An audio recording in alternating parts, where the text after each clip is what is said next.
Мој гостин е амбасадорот на Кралството Велика Британија, господинот Чарлс Герет.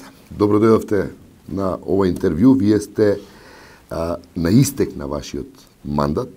Дојдовте во летото 2014, сега 2018 и заменувате, што е убав повод да поразговараме за вашите 4 години во Македонија. Моето прво прашање, во каква Македонија дојдовте, од каква Македонија си заминувате? Well, first of all, thank you very much for the interview and thank you for the warm welcome. It has been 4 years, as you say, and they've gone by in a flash, just like that. I arrived here from London in May 2014, and Macedonia was already showing signs of what would later become a political crisis. The SDSM, as opposition, had not taken up its seats in the parliament after the elections in April 2014. But within a few months, it had developed quite fast. And the next 2 to 2.5 years, 3 years actually, were really very difficult. I don't need to repeat now all the things that went on, but you know, some of the highlights, or lowlights I should say, such as the shootout in Kumanovo, such as the struggles, the difficulties over negotiating an outcome to the crisis, the attack on Parliament, of course, in April last year. It was a really very difficult 3 years. But then the last 12 months have been a very welcome change from that.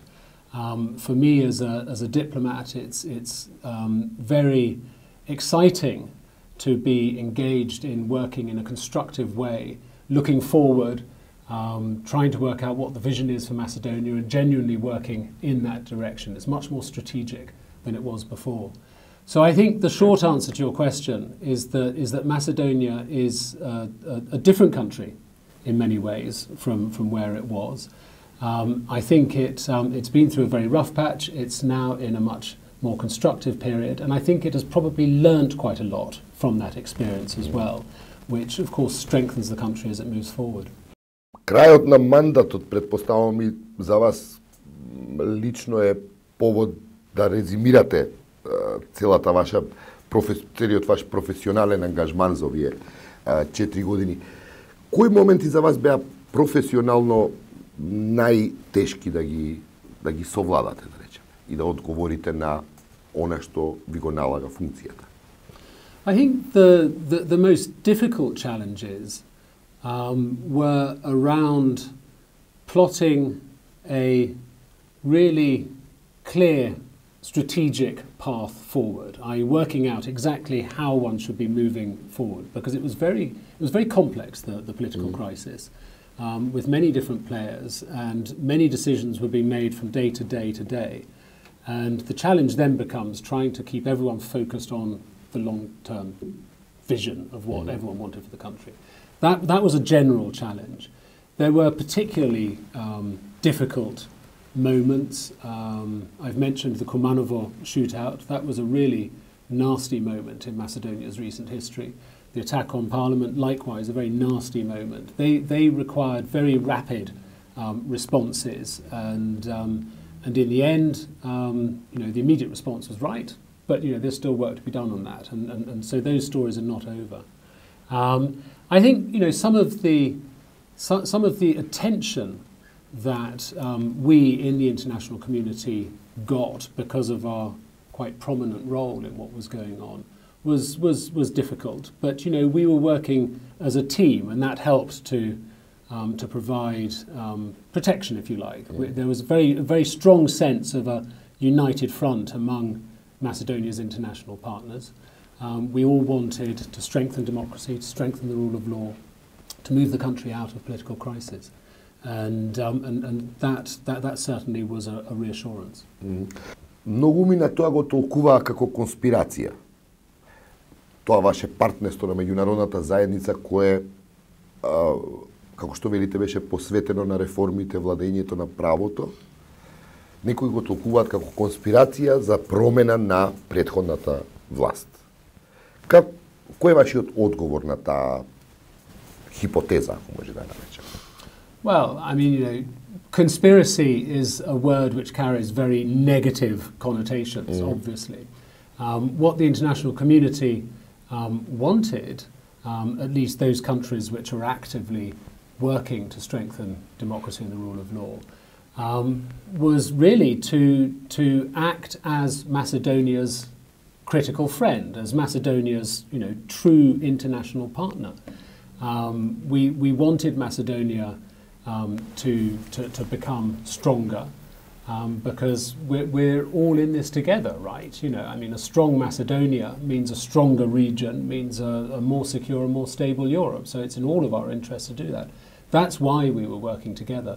And those countries that you saw working actively on that all felt the same way. We wanted Macedonia to succeed. Оставивте впечаток за време на вашиот мандат со присутноста, поддршката на граѓанскиот сектор, вашата активност, генерално присутни бевте на секаде. Што направи, морам да ви кажам, известна квалитативна разлика меѓу вас и вашиот претходник. Моето прашање е дали колку во дипломатијата се важни инструкциите кои ги добивате од престолнината и карактерот на личноста која ја извршува таа функција.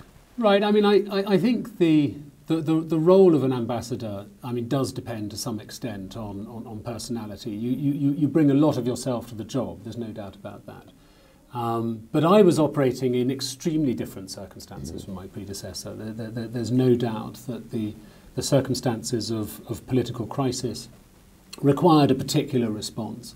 And at the end of the day, this isn't about Charles Geret as an ambassador in Skopje. This is about British policy. It's what London wanted the British embassy to be doing in Skopje in response to the political crisis. Вашиот мандат коинцидира со Брекзит. Велика Британија е еден од ретките поддржувачи на Македонија во процесот на европските интеграции од 92-та промената на Лисабонската декларација, кандидатскиот статут, препораката за почеток на преговори. Колку Велика Британија сега по Брекзитот и го има истиот кредибилитет да и помогне на Македонија онака како што и помагаше. И како вие ја доживеавте таа, колку влијаеше врз вашиот мандат Брекзитот? There's no doubt that Brexit is a factor in the thinking about British diplomats around the world. But I think in Macedonia it's pretty straightforward actually. Britain, the UK, has always had a number of shared interests with Macedonia. We want to strengthen security, we want to strengthen stability, we want Macedonia to become a richer place because that benefits the region and it benefits us as well. That's what we're working for, and we do that together. Now, we were doing that before the Brexit referendum, we continue to do it, and we will continue to do it after the UK has left the EU in March next year. The interests stay the same, so the way we respond to that will also stay the same. We'll continue to work in collaboration with the European Union, just as we work in collaboration with Macedonia's other important partners, like the USA, who are not in the European Union, or Switzerland, or Norway. Сега, додека ова интервју го правиме, Македонија е исправена пред нов предизвик. По подпишувањето на договорот со Грција, големи се очекувањето од Европската Унија да даде зелено светло за старт на преговори за членство. Франција е една од земјите која има дилеми околу ова прашање. Колку Британија по Брекзитот сега во оваа позиција во која се наоѓа може да и помогне на Македонија онака како што и помагаше? I think Britain is very supportive of Macedonia opening negotiations with the European Union, just like many other member states are. I know that some are at the other end of the scale, but we make our voice heard in Brussels and will support that. Дали се слуша вашиот глас сега како што се слушаше пред Брекзит? Well, that's a difficult question to answer from Skopje. But what is absolutely the case is that we are very strongly supportive, just as a number of other member states are. We will continue to show that support, through even beyond the June European Council. Очекувате дека какви се вашите прогнози за Европскиот совет? Well, it's very difficult again from Skopje to answer that. I mean, you with your connections in Brussels will probably have a clear line to that sort of information. But it is a conversation which is shifting all the time. And I think that what's really worth celebrating is that we're in a position where it is now a realistic outcome for the 26th of June that Macedonia gets an invitation to open talks with the European Union on accession. That hasn't been a possibility in any of the previous years, and that is a real step forward. Каква е вашата анализа доколку го нема таква одлука на Европскиот совет, бидејќи договорот случаен со Грција во голема мера се направи со цел Македонија да се деблокира токму во тие евроинтеграцијски процеси? I don't like to think about that hypothesis because it's we haven't got there yet. But I think it is, it's my view that getting a decision which allows Macedonia to move towards talks with the European Union is absolutely what's needed next week. Скопје и Атина успеа да дојдат до договор после 25 години преговарање. Договорот на известен начин ја подели јавноста. Постои јака поларизација во јавното мислење. Каков е вашиот коментар за овој договор? I welcome it really enthusiastically. I think it's a kind of triumph of diplomacy. It's a triumph of political leadership. It's a triumph of creativity as well. All those things have come together in a way which has produced that very positive outcome. I know that this is a really sensitive issue for a lot of people, actually. I know it was a difficult issue, and that's sort of probably the main single ingredient why it's taken 25 years to get to where we are. But I think that it's worth keeping our eyes on what the benefits are to Macedonia, to Greece, to the region, to the whole of Europe, actually, of this. And the most obvious of those two are that it puts us in a position where Macedonia can open accession negotiations with the European Union and get an invitation from NATO. It's a huge step forward. Тоа што јас нема сега да ве прашувам околу негативните импликации од тој договор и што на известен начин индиректно јас ќе го поддржам како и вие, кај многумина ќе предизвика реакции дека ова е предавство, дека се доведуваат националните интереси на Македонија во прашање идентитетот национален. Како би одговориле вие на тоа? Well, it's not really for me to comment on whether something is treachery or anything like that, or anti-patriotic, what have you. That's something really which is for the citizens of this country themselves to take a view on. Again, any difficult political negotiation will require compromise, and that probably means accepting things which you might not immediately want to accept. And so it's really important to keep the eyes fixed on the benefits. It opens the door to EU negotiations, and it opens the door to an invitation to NATO. That puts Macedonia in a much stronger position than it has been for the last quarter century. Еден од ретките дипломати сте што е прилично активен на социјалните мрежи, особено на Твитер. Вашиот холандски колега во една прилика ве нарече Godfather на дипломатскиот кор на социјалните мрежи. Забележувате таа поларизација и присуството на говорот на омраза на социјалните мрежи, што е спротивно од она за што вие се залагате на социјалните мрежи да се дебатира, да се разговара за нештата. Кој е вашето искуство од таа комуникација на социјалните мрежи и од квалитетот на јавната дебата во Македонија? Well, two things. One, the general point that getting active on social media is a relatively new phenomenon for diplomats. In Britain, we're encouraged to get active on social media because it's a very important channel of communication for citizens around the world now. And I really welcome that because it gives us a whole new way of engaging with individual citizens and of hearing their views, which is, of course, really important for a foreign diplomat. So that's one thing. I really welcome it, and I've really enjoyed doing that here in Macedonia.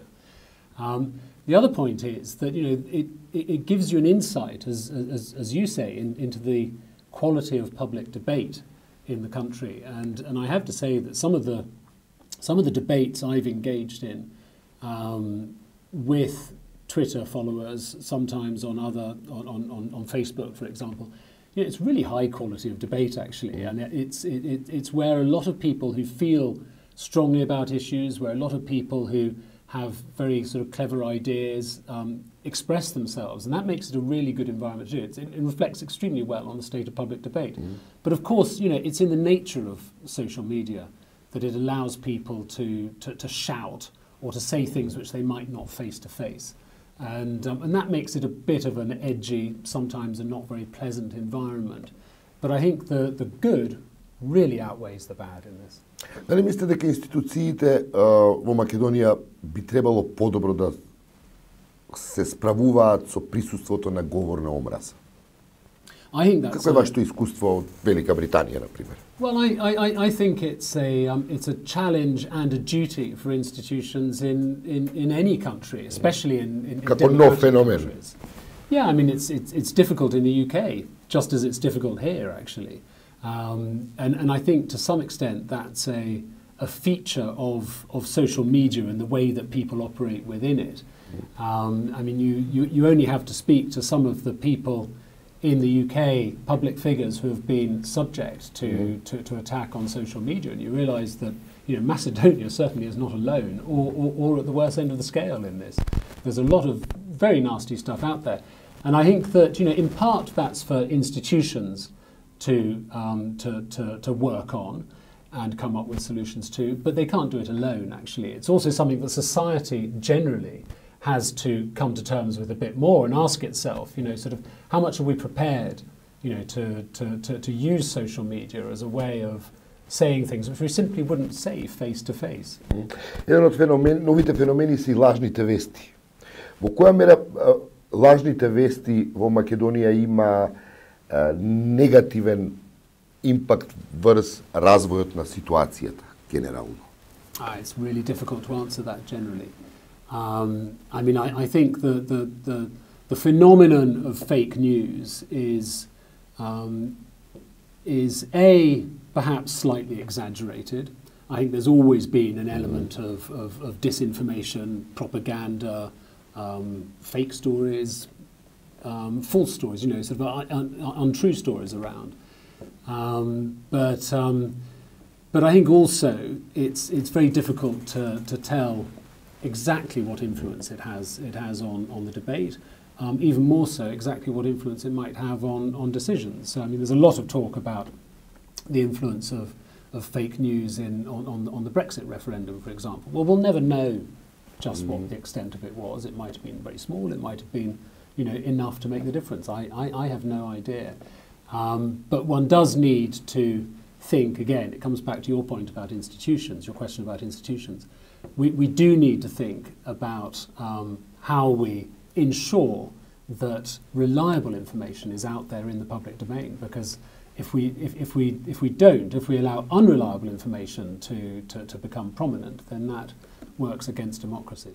Британската дипломатија беше прилично посветена во последно време на руско-британските односи, па и на руската политика, на дипломатија, руската дипломатија генерално. Во која мера, со оглед на тоа дека се занимававте со многу анализи за тоа како Русија се однесува во случајот со Велика Британија и со поранешниот агент на КГБ, Кој е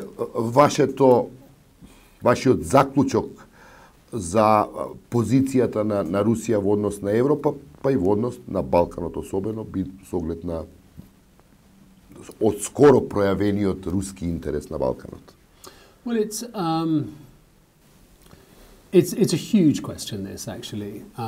We have seen over the years a succession of actions coming out of Moscow, which include the death of Litvinenko back in 2006, the attempted murder of the Skripals in Salisbury this year, the illegal occupation of Crimea, the disruption in Ukraine. We've seen significant cyber attacks. These things are all very significant challenges, and it's not about Britain and Russia, this, at all. It's about those countries which understand that the international relationships that exist between us as democracies are really important to our survival and our continued growth. It's about working to protect those systems and ensuring that they can't be undermined. Дали руското влијание, за кое често се зборува на Балканот, е сериозна закана за регионот и неговите евроатлантски перспективи? I don't think you can answer that on the whole, as a whole for the region, actually. I think that Macedonia is in a different place to Serbia, for example, in this regard. I mean, focusing in on Macedonia, I think that the most important thing to focus on is that Macedonia has made it absolutely clear which direction it wants to go in. The overwhelming majority of citizens in this country want Macedonia to join the European Union and to join NATO. That's why the name deal is so important and so valuable. Every government since 1993 has made it clear that it wants to join the European Union. Зошто Русија тоа го толкува како закана за безбедноста? Македонија е мала земја, опколена со земји членки на НАТО. Ние не сме на границата со Русија да бидеме било каква закана. Зошто таа драматичност на рускиот дипломатски вординг? Well, there's a lot of talk about that, and different people have different perceptions of how big that threat is. But I think the important thing in all of this is to focus on the positive, on the direction that Macedonia has said that it wants to go in, which is the European Union and NATO. Постои неизвестност во однос на Европската Унија и ова колебање на Франција за престојниот Европски совет, но како работите за Македонија во однос на НАТО по потпишувањето на договорот? Верувате ли дека Македонија скоро ќе биде 30-та земја членка на НАТО? Yes, I'm very optimistic about that. I think that the agreement signed just a few days ago means that an invitation from NATO will be forthcoming. Of course, there are steps that need to be put in place in order to make everything work properly and Macedonia to become the next ally within NATO. But we are in a very good position now and moving forward. Оставивте за време на вашиот мандат силен впечаток во граѓанското општество. Не секој дипломат така се ангажира во односите со граѓанското општество. Дали тоа беше инструкција од Лондон или беше ваша лична определба да работите на квалитетот на вашите односи како амбасадор, но и како личност со граѓанското општество во Македонија? I see it as a very happy coming together of two motivations. London certainly want British diplomats overseas to emphasise the general concept of inclusivity, to strengthen that, because it's important just about everywhere we go, actually, in many different ways. For me personally, as you know, our daughter has Down syndrome, and the theme of inclusion and providing opportunities for people with disabilities has been a part of my life as long as she's been alive, and a bit before that. So for 25 years, I've always worked for that. And wherever we go, we find ourselves working with other people who are interested in that to try and advance the position of people with disability. And we've done that here in Macedonia just as we have in London and in previous postings. And I have to say it's some of the most rewarding work that I or my wife Veronique have done here. Ја споменавте вашата сопруга Вероника, која исто така беше многу активна, особено на полето на правата на лицата со попреченост. Двајцата инволвирани интензивно во тој сектор. Како е вашата оценка за квалитетот на граѓанското општество и односот на институциите кон граѓанското општество? Civil society here is very active in certain directions and less active in other directions. But the potential exists across society for civil society to support activities in a very wide range of different areas, not just political and around democracy and rule of law and transparency and anti-corruption, but also around more social things like the inclusion of people with disabilities or anything else for that matter. And we've seen, just as you see in many countries, you see some very good examples of civil society work and you see some less effective examples. Следното моje прашање се однесува на вашите впечатоци генерално од Македонија. Шетавте многу, во последниве денови се навраќате на тие ваши впечатоци на Твитер со слики од места каде што сте ја посетиле Македонија. Не би ме прашувал за пейсажот на Македонија и природните убавини, туку повеќе за тоа околу вашите впечатоци за разликите меѓу село, град, Скопје и другите градови во Македонија. Што е тоа што ви направи впечаток? My favourite bits of Macedonia, I have to say, are the rural areas, and that's partly because they are so different from the urban areas. I will always carry very, very happy memories of certain situations in Macedonia. Your mountains are quite extraordinary, and I mean I've always believed that one of the values of being in a mountain is solitude. You certainly get that here in a way that you don't get in many other parts of Europe. The history, so the monasteries across this country are just fantastic, and it's like, I mean, even in a place very close to Skopje, or right in the centre of Skopje, like Sveti Spas, you step into a monastery, and you feel as though you're stepping out of the world around you, and you're stepping back hundreds of years in history. It's a wonderful experience, that, I think one of the things that's most struck me though is, as you touch on, that difference between the rural setting and the urban setting. Some of the rural settings here really are a completely different world, and it's wonderful to be able to experience it. Ќе ве вратам на вашата работа и политиката. Велика Британија во голема мера ги поддржуваше реформските процеси и финансиски, меѓу другото. Каква е вашата оценка за реформите? Оваа влада сепак е веќе една година на функција и можеби е време веќе стигнато да се направи една сериозна оценка за тоа колку оваа влада е навистина посветена и на тие реформски, на квалитетот на тие реформски процеси. So I think, I mean, the reform program, and it's been said so many times, there is no magic button that you can just push to change things.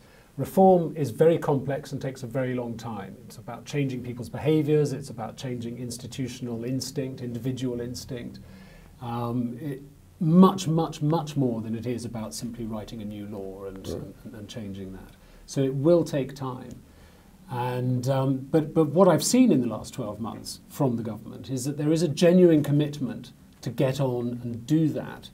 Now, with the best will in the world, because it's so complicated, it won't happen overnight. It will take time, and it's a job which will go on long after this government has left office as well. I mean, it'll take years and years to get to where you want to. And then it never stops. And Britain is still reforming itself. Нели очекувавте некои работи побрзо да се случат во однос на некои од клучните реформи?